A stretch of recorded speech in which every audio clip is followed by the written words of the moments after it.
This car is the most honest car you ever see. It's been a dream ever since I've had it. The first time I heard that engine screaming, I thought, I gotta have one of those. For me, the cars have personality. What's great about a BMW Classic is the community that surrounds it. When you listen to that, that's why we're here.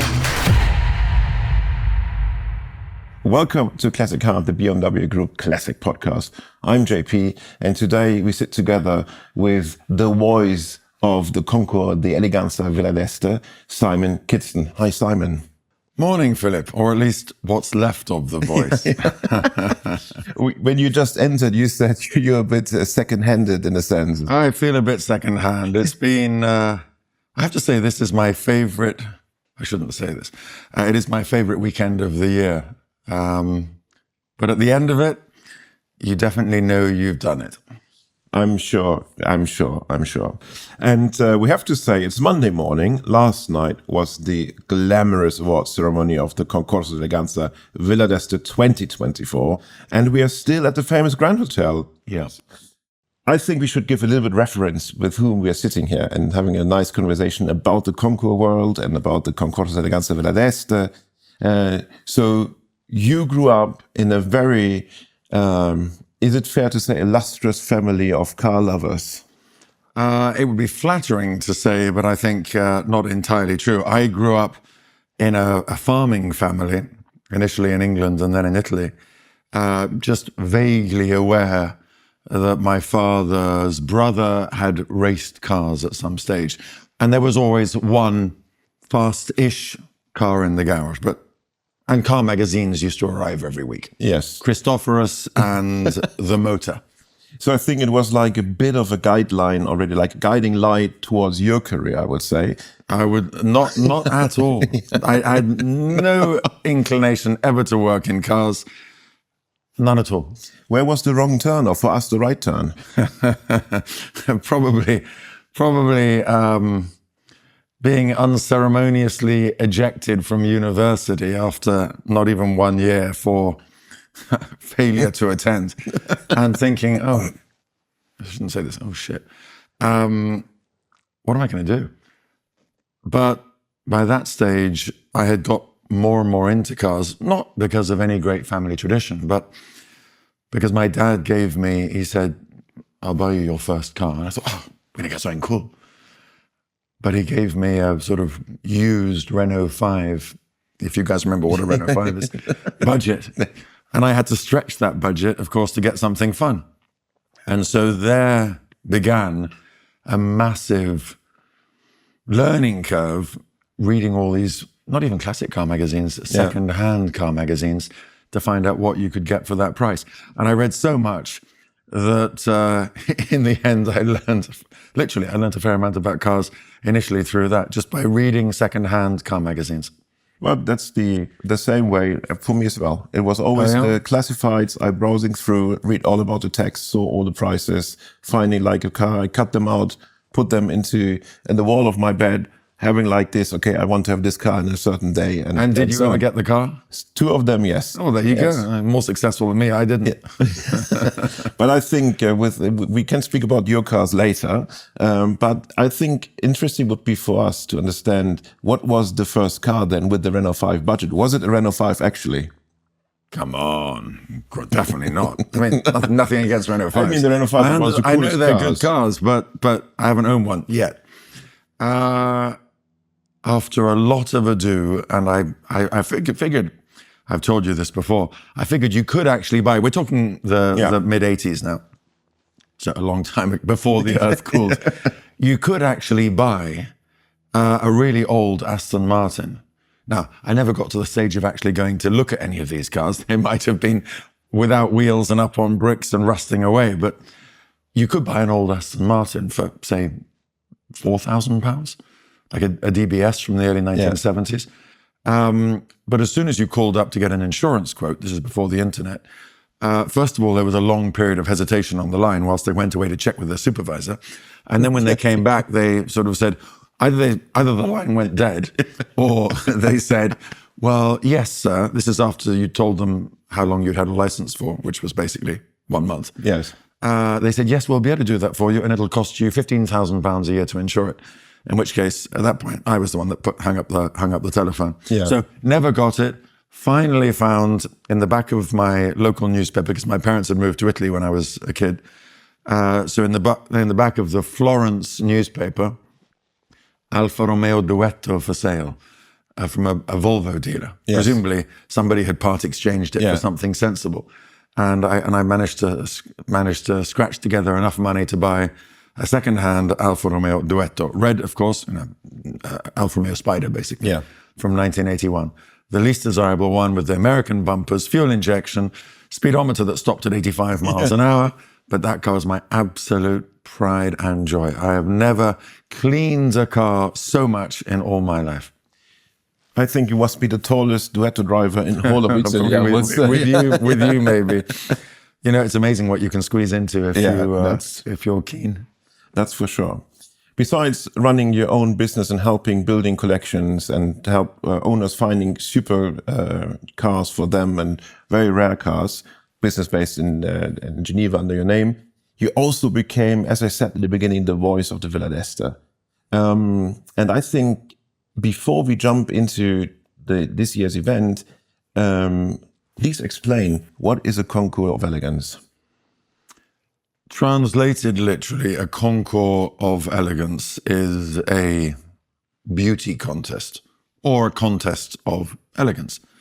It's something that originated in France in the 1800s when wealthy clients would commission carriages, different carriages, and they would organize little get-togethers where the owners would parade through a park with their carriages, and somebody, I wasn't there, I'm not entirely sure who. Are you sure? Old, but not quite that old, would determine which was the prettiest. Very subjective, of course.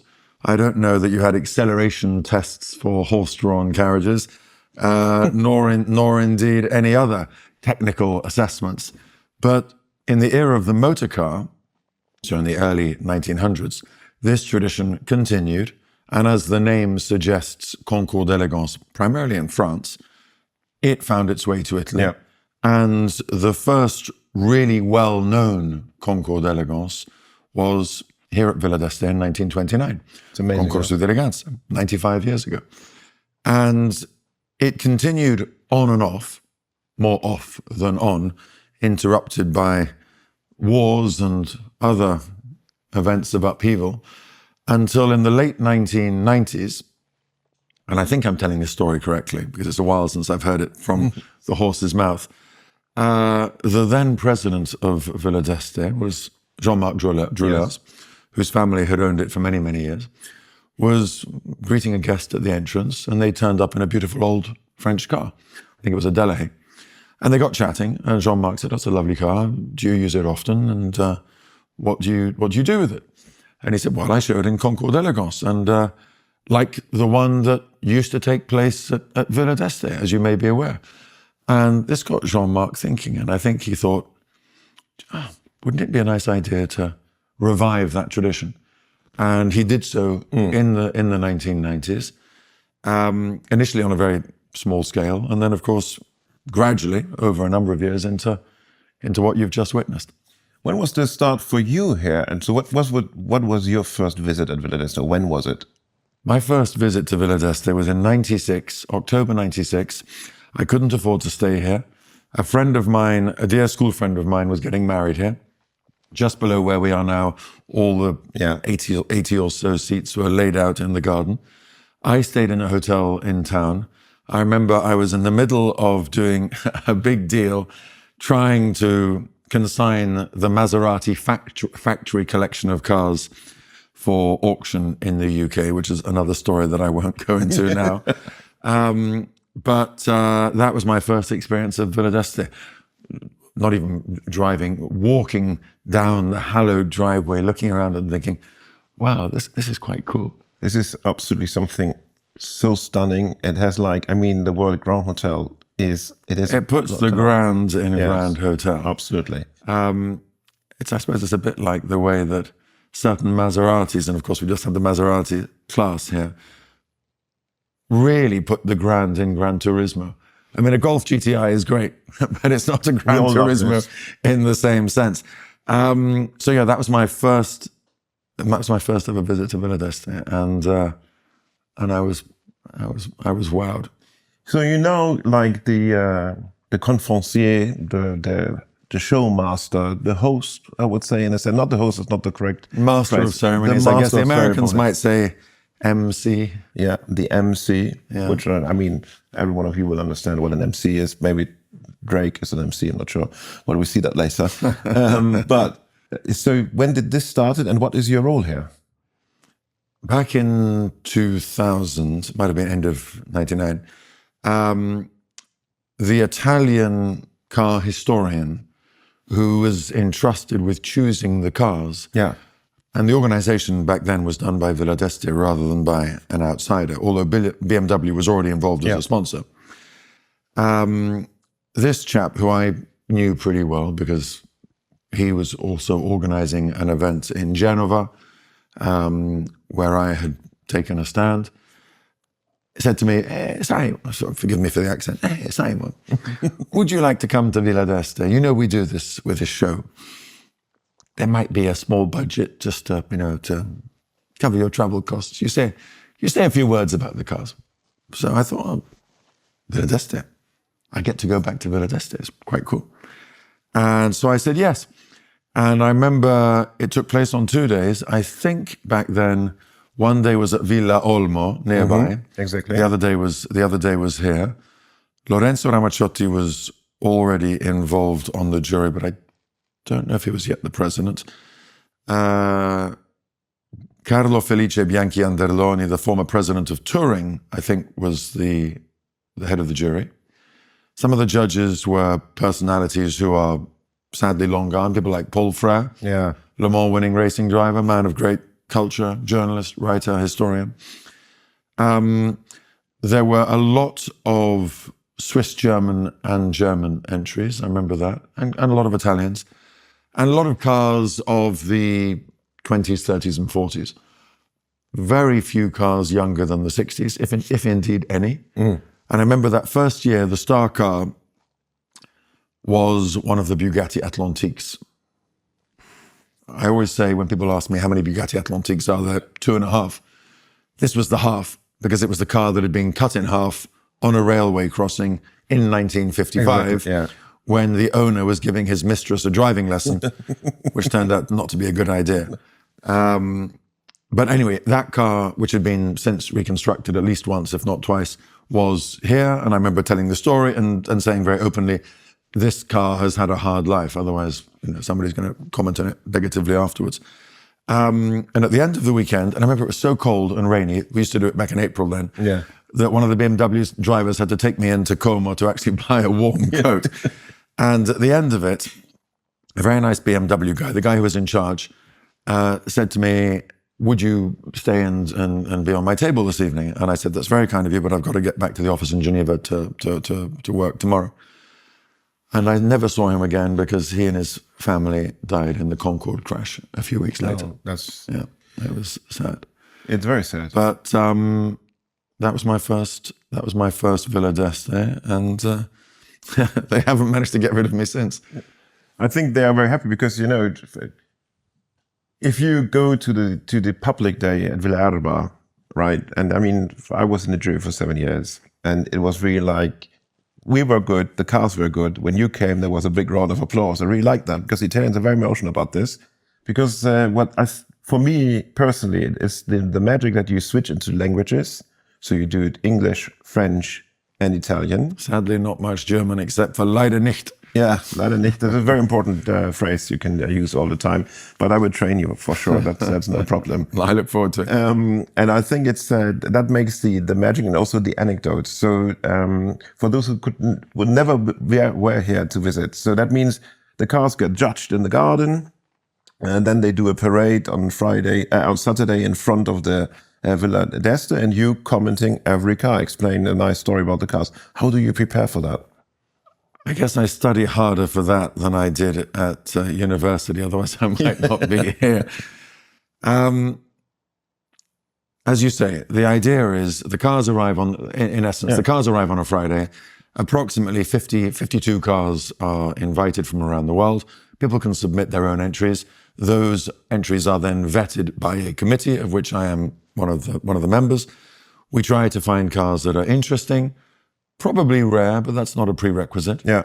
Cars that have a story, cars that, most importantly, are authentic. That's very important. That's critical. How many people are on this committee? Just curiosity. 5 people. Okay, so there's all characters from the car world, and There is Helmut Case, head of BMW Classic, who effectively presides over this committee. And myself and 3 others are tasked with vetting the entries that are submitted and suggesting cars ourselves.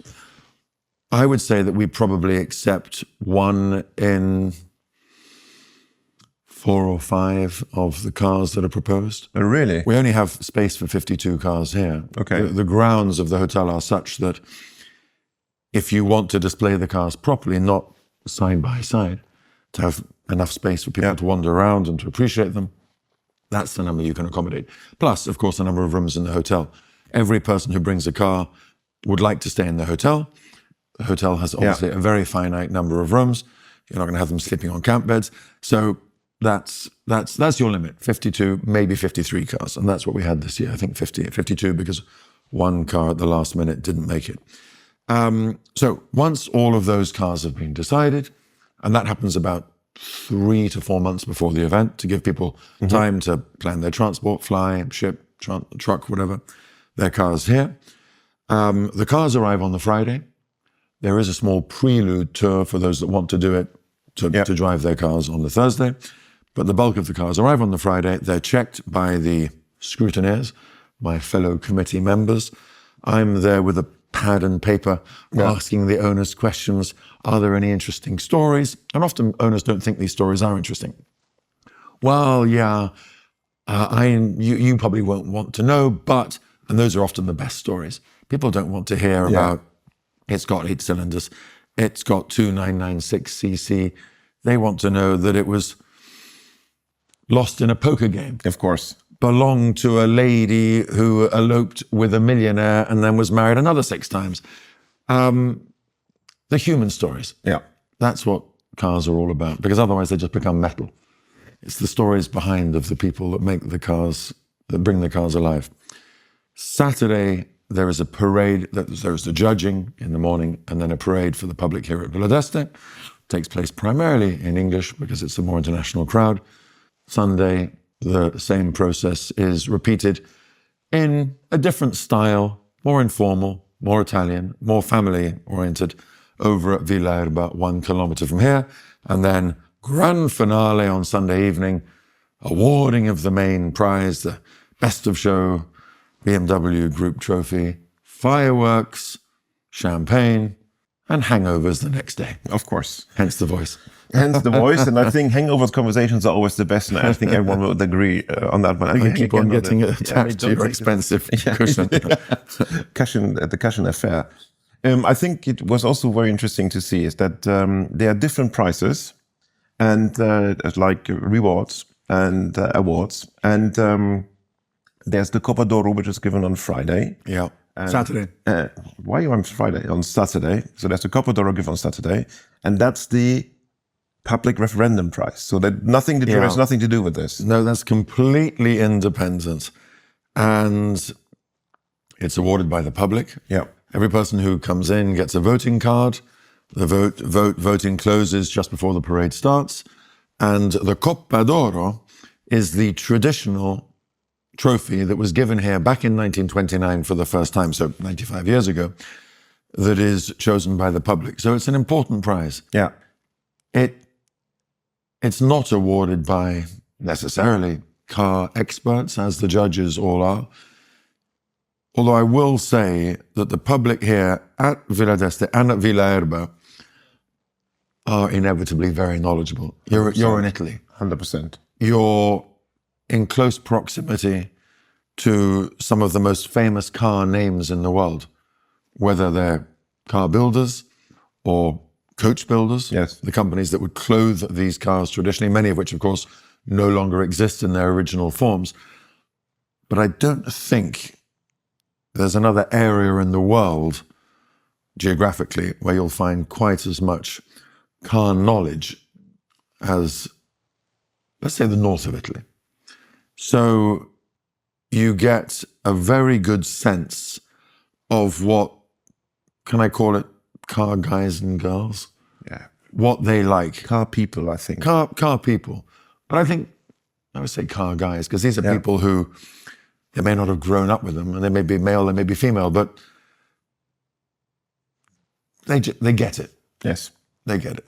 And so the Coppa d'Oro is a really important prize. It's one of the two big prizes of the weekend. The Coppa d'Oro, the traditional Villa d'Este trophy. Yeah. Nice big trophy. And then, of course, best of show on Sunday evening, the BMW Group trophy. For the first time this year, a modern car, when I say modern, I mean from the last 30 years, Yes. won the Coppa d'Oro. We have to name the car. I mean, The same type of car that I was driving here in as my regular transport until 5 years ago. And to see that in just that short space of time, it's gone from being relatively normal transport to being on the mosaic of Villa d'Este, surrounded by the press with this huge trophy. It's like accelerated progress. Yes. And it is, of course, the McLaren F1. yeah, of course. With a BMW engine. I don't think that was intentional. I think we have to clarify that it's 100% non-intentional. People, of course, I got asked, this only won because it's a BMW engine. Not at all. I mean, this is the public voting, and the public are not BMW employees. The public are the public. Exactly. And they're also very diverse ages. Yes. The public are from their, 10? Yes. Up to... 85. Exactly. Looking like 92. Or 65 in some cases. They're diverse. I mean, I suppose, what do you think the average age is? 45? 40. Yeah, 40. So for them to choose a McLaren F1, It's amazing. I was amazed. I was really surprised. Not in a bad way. No, very possible. But I give you more, like one background. You know who was the runner-up? No. The Lamborghini, Which one? the Diablo. Is that right? That's right. And I think this shows how this event, it's not this old-fashioned thing people are afraid to go. Young people should get... Anyway, coming on Friday coming on Saturday is a very expensive experience. There's no discussion about it. Super, super expensive. Yes. And I know that I talk too much and that we go way over schedule. And to all of the people who in previous years have got wet as a result of that, I apologize. Yeah. But the owners spend a ton of money to own these cars, to buy them, to restore them, to get them here. The public spend a lot of money to be here, just to buy the tickets, not to mention getting here in the first place. And I feel, maybe I'm wrong, that people deserve a show. 100%. That they deserve to learn the backstories of these cars, to discover them together. Yeah. And I will tell you that a lot of the cars I have not actually seen myself until they roll up in front of me on the mosaic here or on the red carpet at Villa Erba. But I've been studying them, reading about them, maybe talking to the owners on the check-in day. So we're discovering them together and learning the stories and bringing back to life the people who designed, built, bought these cars back in their heyday. And I suppose in an emotional way, I think that's something worth doing, and those are stories worth telling and hopefully preserving. And I can say for this year, it was the first time in 13 years, so it was before I became judge in the judging team. I was here always for Classic Driver with the media program, always very nice and interesting, and of course listen to all the stories. It gives you also as a writer a lot of inspiration. So when we do a story about Venezuela, we put out the anecdotes you telling, so you do the research for us. And I need to make sure they're correct. Yeah, we try our very best. No, but I think it's, for me, this year was the first time, because just of the amount of work I have, I cannot fulfill the job at the moment being a judge at this event, because it takes a lot of preparation. Also, being a jury member, we normally have like 16 cars you have to judge, you have to prepare. the cars and everything. I don't have the time, so I decided to step down and have this experience as a guest. And how was it as a guest? It was amazing. And it was the reason why it was so amazing is I was kindly invited by BMW also to join the Saturday here. But what I find really amazing was this year what we now call Il Festival, the activities at Villa Erba, which already starts on Saturday as well. Yeah. To give also a broader public the chance to see this. And I suggest today, stream on Saturday on the big screens, stream what happens here on Saturday in Villa Erba. That's a good idea. So I proposed that because they have the BMW, screen. take note. You see, and so, listen to me one time, please. It's a very good idea. And I think, there were 12,000 people. The tickets were sold out, and it was so cool. We see car clubs joining, like the young car clubs, Hofmeisters, Flitzers, whatever is around there. So these young people who started a WhatsApp group, and then it became kind of a club with not being really a club. And so it's really like a motor festival, and also with the other activities around now, hanging on and say, okay, let's create something like a Como week. Yeah, and I Como think, Car Week, some people are calling it now. Exactly. The hashtag is around, you see it. And I think what we saw with the F1 is exactly a cool signal. I think it will not everyone will like it, for sure, because they're traditionalists. And that's okay, because we have different... I think of myself as a traditionalist in some senses, because I like things to be original. Yes. And I appreciate the beauty of something like the Alfa 8C or the Bugatti Type 35. But at the same time, and also as a long-time former owner, I appreciate the engineering that goes into an F1. Yes. So actually, I would be surprised if there was any pushback on that, frankly. Oh, I can tell you they were already. Really? Yes. Also it's surprisingly on social media. Really? Which I thought, what's wrong with these guys? But the fact is, it's voted by the public. It's Exactly. as neutral and authentic as you could possibly get. No, there's like people were coming, the voting system is complicated. It's not that complicated. Yeah, but elderly people are not so good with phones. I think I see my mother using her phone better than I do, actually. So I think even I know how to use mine. Yeah, you see. But I think it's a good signal, and I really like that we show that this kind of events have a future. It's diversity. Yes. I mean, that's a very overused word for PC reasons, but it is good to see diversity here, to see something like the McLaren F1 winning the Coppa d'Oro, to see two drivers in their 20s with pre-war cars. Which is amazing. Which is great. I'm glad that we finally managed to push through a preservation class. Yes. There was a lot of talk about that. It was not... We need to explain what a preservation class is. Preservation class is for cars that have never been restored. Yeah. Cars that are largely untouched. They're never going to be completely untouched if they're in use. Tires will have been changed. Sure. Might have had some overpainting. In some cases, I think the Bugatti had about more layers of paint than an old house. But each layer of paint, a bit like the rings in the trunk of a tree, told a story. So preservation cars unrestored. It's something that Pebble Beach have had for a number of years, which I judge there, along with others. And we pushed to have that this year. In fact, we've pushed to have it for a number of years. But only finally this year did everybody say, okay, let's give it a try. And was it a success? I think the results speak for themselves. And this also, now we explained what the Coppa d'Oro is. So this is voted by the public, handover for the F1. And what I love at the F1 as well, this was of your comments, and this shows exactly why you have to love Simon's presentation, because he said, look, this is how you turn a 3-seater into a 4-seater, because the family of two...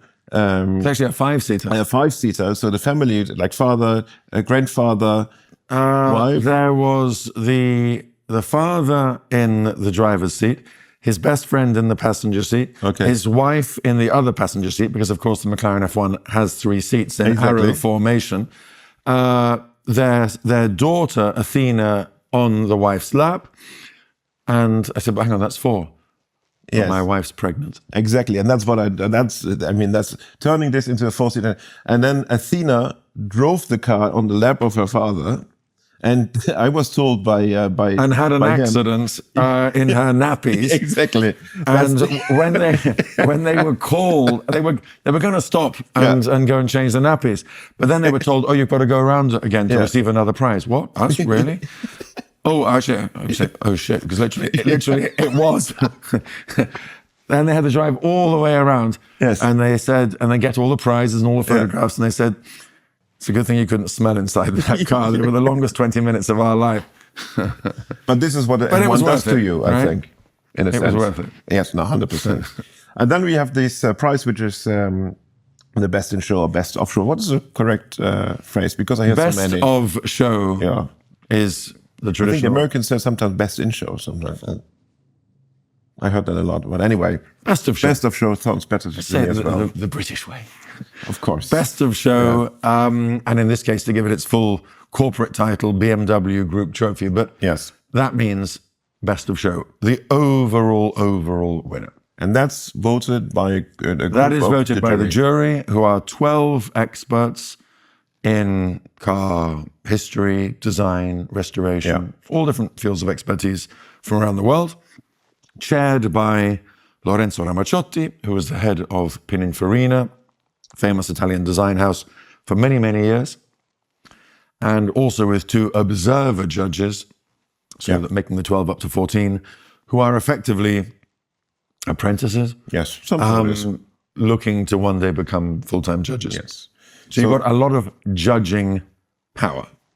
100% and lots of knowledge and in that specific field. Yeah. And so what they do is they look at the cars, they inspect them doing their tours on the Saturday, then they have the session, then they come up with the best of show, which is the main prize given on Sunday evening. And I mean, we need to mention also that this is, for me, it was an absolute correct decision, not because only of the car, which is the major thing, but the whole setup.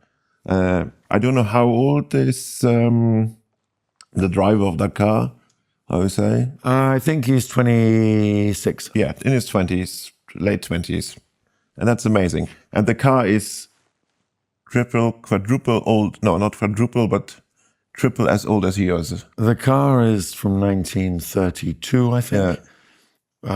So what is that? That's 90... Help me with the maybe maths. now, but yeah, I opened You up think I'd Pandora's have box. better I'm maths sorry. if I was being a car dealer, wouldn't you? Yeah.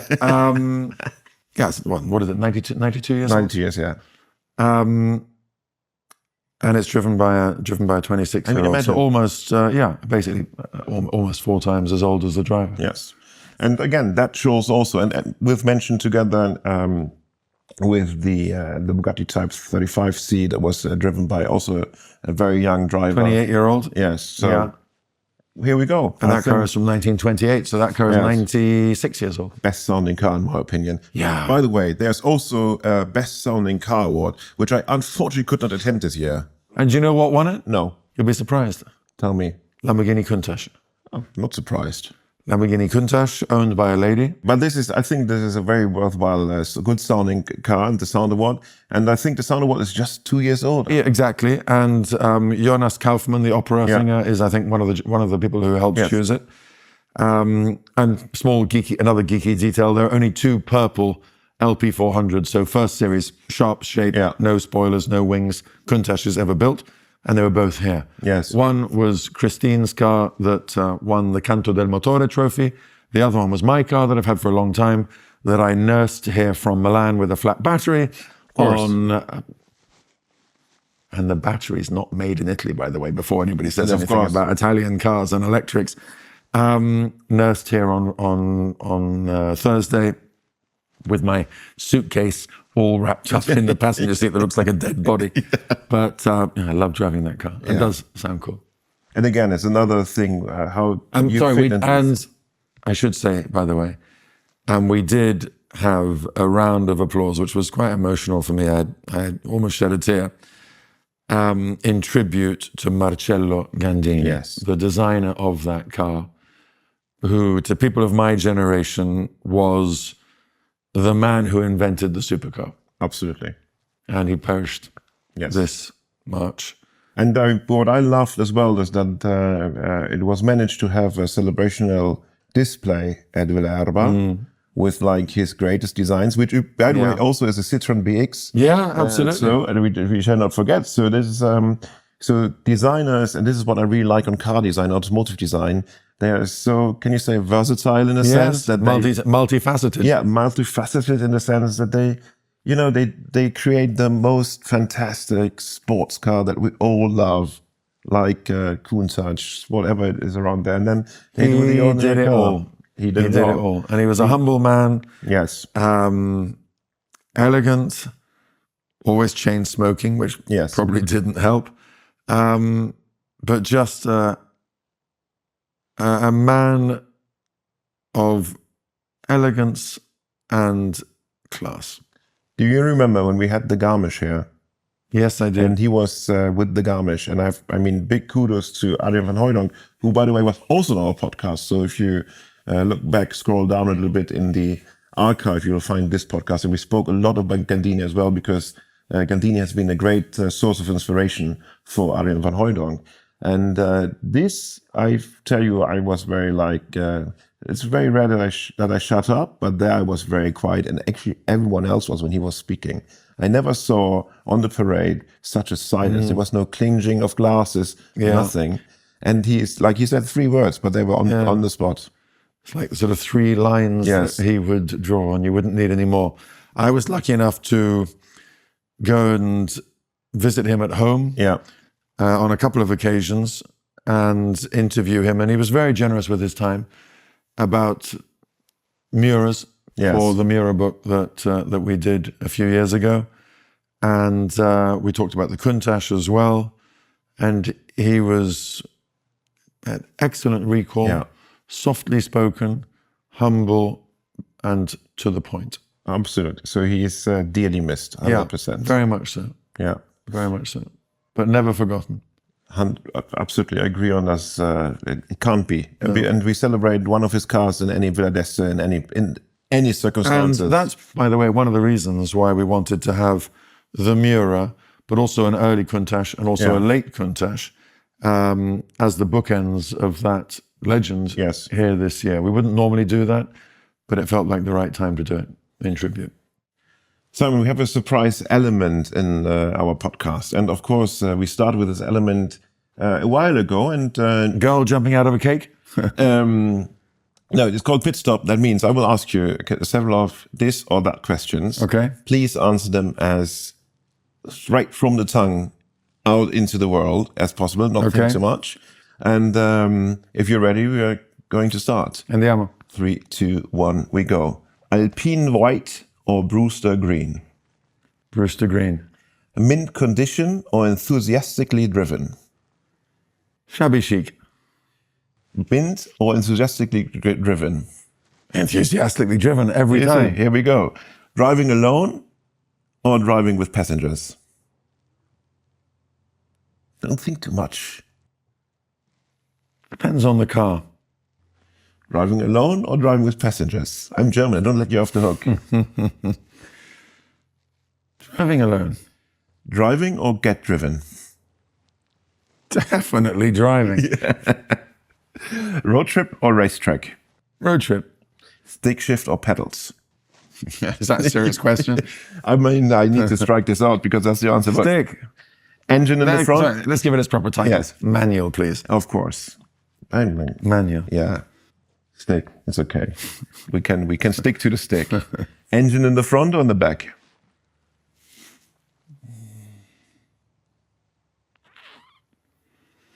I'm not going to answer that question because both are fantastic.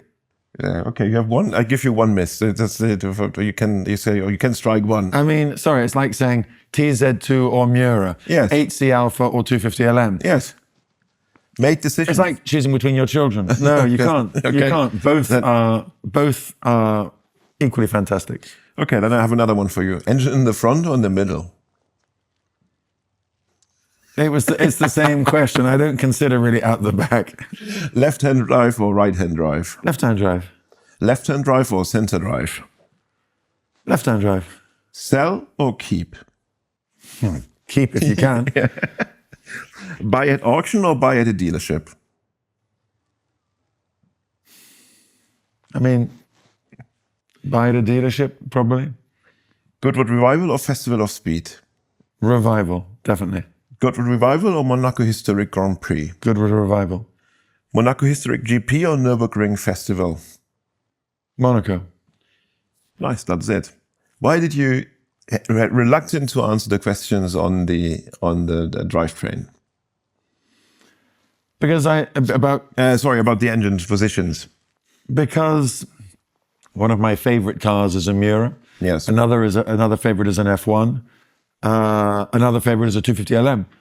And yet, to drive, I don't think I've driven anything that gives me more satisfaction than a 250 GTO. Even though for years I didn't want to like that car because I thought, it's too cliched. Everybody talks about the value and it's good looking, but it's not as pretty as an LM, for example. But if I had to drive a car now, I don't know, up over the Grand St. Bernard Pass, for example, and I could have any car in the world, it would probably be that. Is it that magical? It doesn't do any one thing.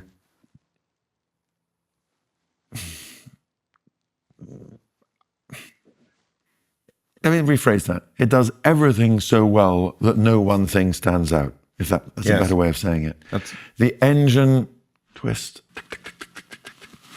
I mean, it's just, I can't swear here, but it's just bloody magical, that engine. That gear change. First, clack, clack, clack, clack. It's like, I've said it so many times before, it's like Excalibur's sword, imagined by some Victorian engineer as part of a power station, and it is part of a power station. Those thighs, they could have been designed by, the front wings, Parafanghi, could have been designed by Michelangelo. The bulge for the carburetors is like some kind of erotic codpiece. The chrome clips, the leather straps, the I'm getting carried away here. The Perspex scoops, the little gauze for ventilation. It's just, it is that good. Yeah. But is it? The only bad thing is I can't afford one by a long stretch. Yeah. Does it look good? Yeah, it looks good, but there are better looking cars. I mean, I think the Uhlenhaut looks better, an LM looks better. A Miura arguably looks better. 33 Stradale looks better. But as an overall package to drive that even you and I can drive. Yes, that's true. Maybe not easily, but once you're in and comfortable, and a bit of Vaseline. Yes. Thank you. Yeah, that is. There's a reason why that car became collectible. And it wasn't because it was worth a ton of money, because it wasn't. It was worth $1,000. Yes. Or £1,000. It's because some people who knew a bit about cars, the car guy type of person to whom I referred before, bought them secondhand and thought, this is it. I didn't think this is it, because I had other cars as well. Most people who had a GTO also had a 2.7 RS, an 8C Alpha, a variety of different things. But more often than not, the GTO was the car that they kept for a long time. And then they started organizing tours. Jess Pourret wrote a book, a definitive book, which even now, nearly 50 years later, is still one of the books that sits on my desk and that I refer to almost every day, looking up chassis numbers and so on. So forget about the value. There's a reason why that car was collectible already a long time ago. And it's not, and it has become partially fashion, and I want to join the billionaires club, but it didn't start that way. It started for reasons that were much more sincere and down to earth. That's very interesting and a very nice way to share this. Engine in the front, obviously. Obviously. Let's say in this, in a romanticized way of that period, what would be your role? Who would you be? You can choose whatever you want to. Like S. Simon Kidston. So what would be your profession? Would you follow your father's naval officer's career in that? I think I would. I'd be a racing driver, wouldn't we all? Right? Yeah, of course. And hopefully not at the back of the pack. Yeah. And I guess most importantly, you'd stay alive. Yes. And that was the big factor that differentiated them back in those days, because staying at the front of the pack and staying alive were usually mutually exclusive, with very few exceptions, being, for example, Sterling Moss or Jackie Stewart, but or Rudolf Caracciola, perhaps. Yeah. But What It was a dangerous time to be a racing driver. you could My uncle lived only to be 31, and that was not through the racing, it was through the flying that killed him. But packed a lot in, so probably it was something of a miracle that he even made it as far as 31. But yeah, those were not days, those were not eras to be old men. I mean, he was part of the Bentley Boys, right? Yeah. I mean, that's amazing. Also, for those who might not have the term Bentley Boys, Simon, who are the Bentley Boys? The Bentley Boys were this, I think their legend has probably grown a little bit over the generations, and it was a long time ago. But they were these relatively carefree, relatively solvent, mostly World War I veterans, Army, Navy, British, who in the 1930s became clients of Bentley, the car brand, and decided it'd be quite fun to race them. They entered them into this new race at Le Mans and were fairly successful because they pretty much dominated that race for the rest of the 1920s, winning it a number of times. And they were known not just for their racing exploits, but also for their bon vivant lifestyle, usually centered around a certain part of London, around Grosvenor Square, and the legendary all-night parties and consumption of alcohol and generally good times that were had. Yes. Those were the Bentley Boys. My uncle was one of them. I mean, that's amazing. Even not having the chance meeting him, Not by a long stretch, because he died 36 years before I was born. But do you reach through the archives, finding things, books, letters? Yeah, I've been very fortunate that, as most of my family were in the Navy, the Royal Navy, so the sort of military branch of the Navy, they were very precise record keeping and everything else. And so I've got all of his letters to his mother when he was at school. Amazing. Obviously more than 100 years ago.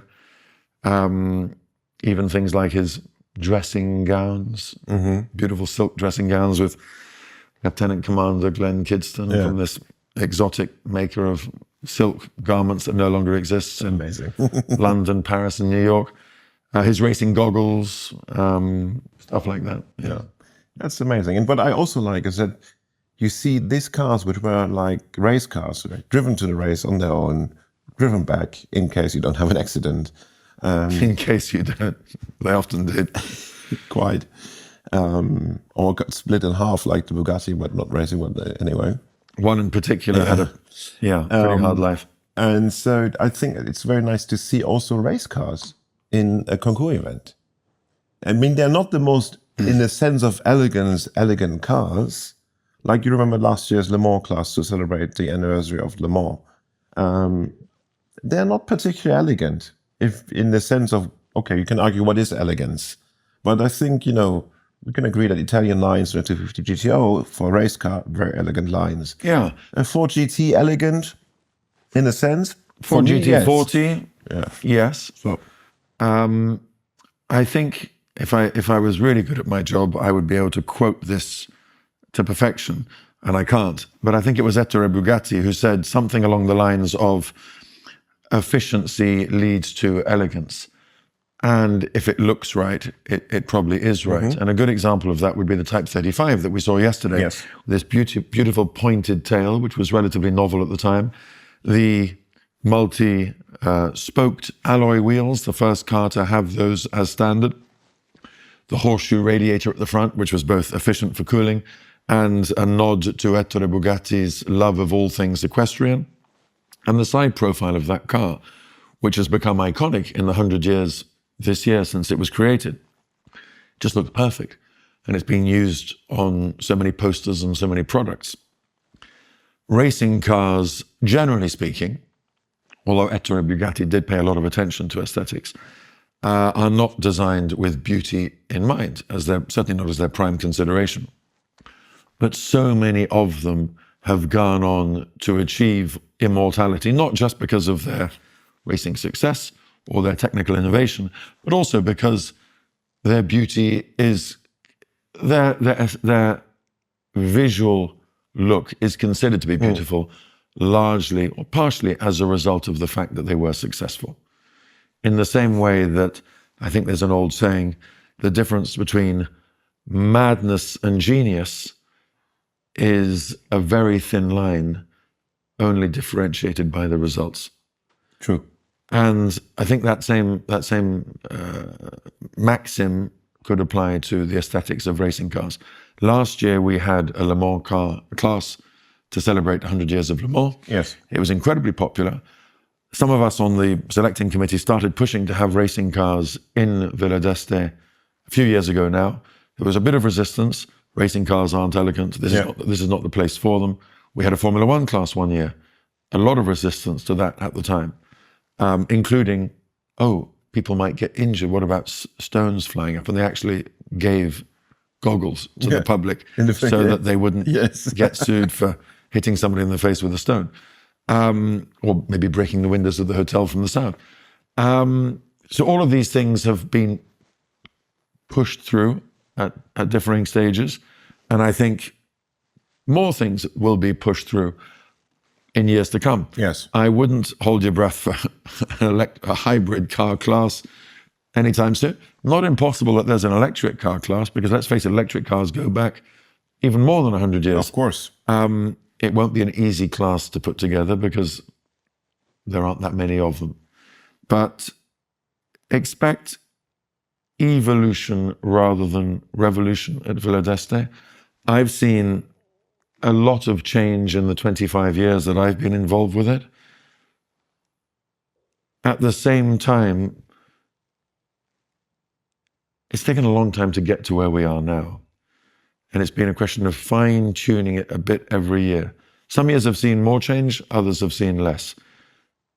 But trying to recreate this from a clean sheet of paper would be like taking a great wine and saying, well, analyze it chemically, and I'm sure we can do the same or better starting from scratch.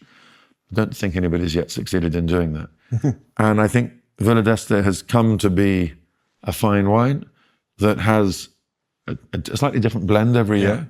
And some vintages are more noteworthy than others. But personally, and there are so many of us who work on this, including a lot behind the scenes, including here in the hotel, of course, and at BMW, and in the agency that helps BMW, like the making of a wine. It's not easy to replicate what Villa d'Este has come to be, and I very much hope that that is taken into account in the future development of the event. But I think it's definitely headed in the right direction and in safe hands.